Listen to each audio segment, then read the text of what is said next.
Hello everyone, and welcome back to our 101 sessions, how to cope without therapy. And here's how to cope without therapy when you have a melancholic day. Sort of take the time to think things through.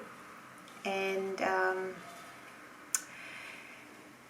yesterday was a melancholic day for me, so it was a lot of thinking back, noticing, remembering. So it was kind of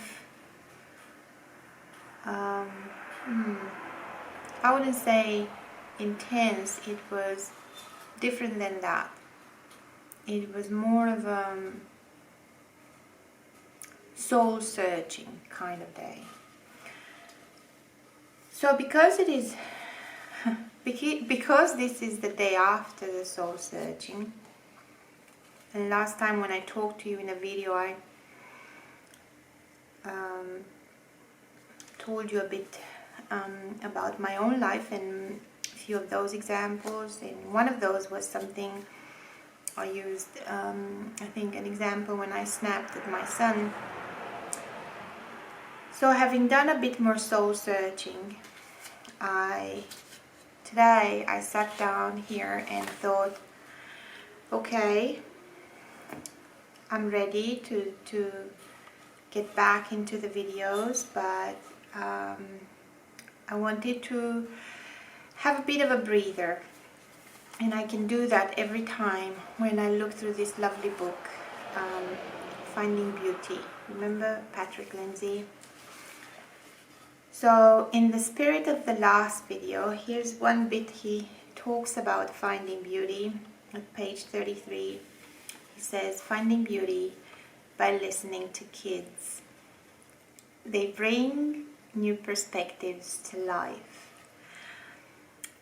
They're untrammeled by prejudice or life's scars. They can teach us so much about ourselves, about life, about potential. Be generous with your time with them. They will nourish your soul. And they do. They so do. And the quote at the bottom, it's a Muhammad Ali quote, and it says, children make you want to start your life over. And I think that was really, really beautiful, and trying to devote more time to our kids.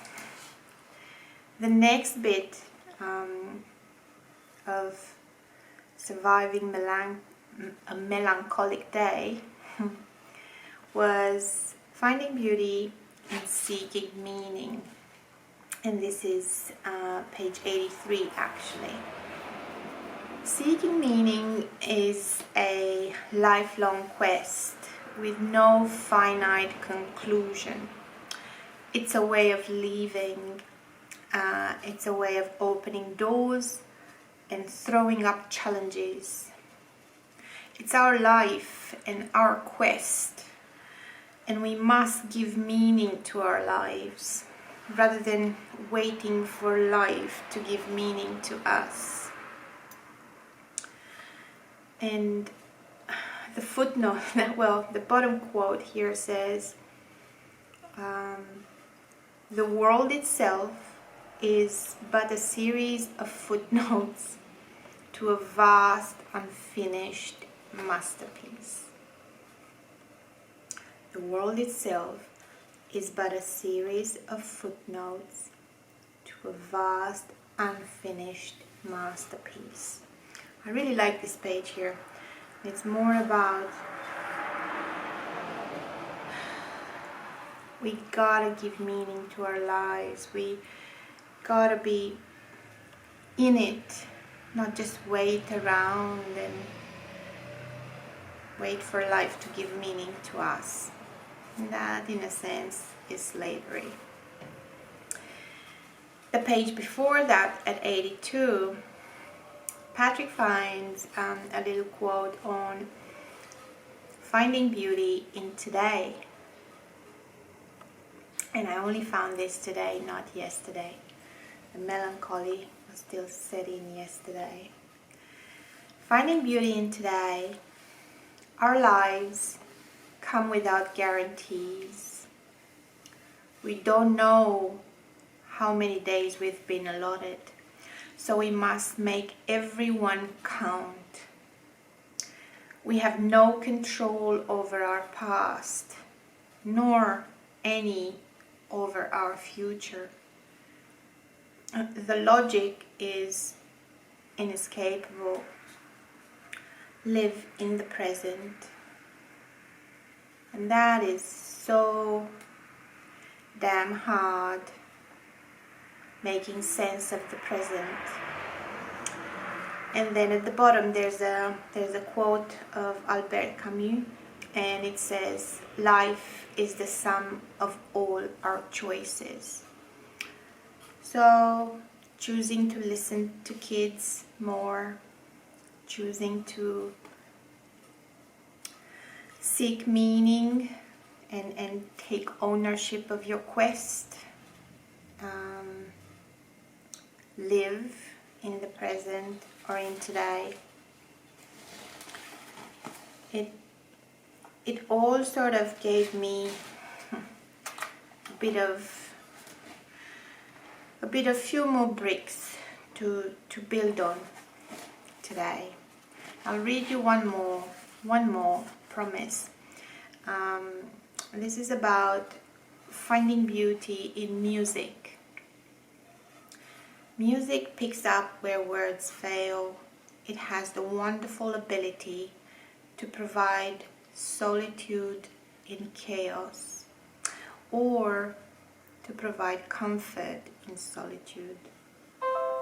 You don't just hear beautiful music, you feel it. And I'm sure you have your own music, that you feel it for real, and it makes you